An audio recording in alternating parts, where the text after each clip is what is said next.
Ating pag-aaralan ngayon yung pagdating ni Magellan sa Pilipinas noong March 16, 1521. Naglayag sila Magellan sa Pacific Ocean ng 4 na buwan noong March 16, 1521. Natanaw nila ang ilang mga pulo dahil sa kaarawan noon ni San Lazaro. Tinawag itong Kapuluan ni San Lazaro. Una silang dumaong sa isla ng Humunhon, isa sa mga pulo na matatagpuan sa Eastern Samar.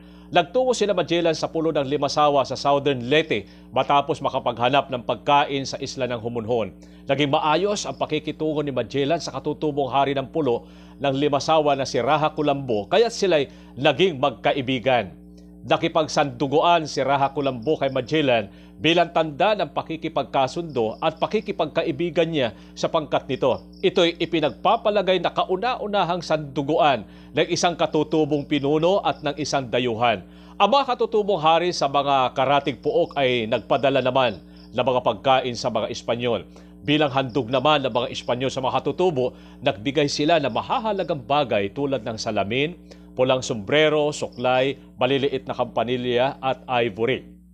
Sa susunod, aalamin po natin ang pinakaunang misa sa Pilipinas.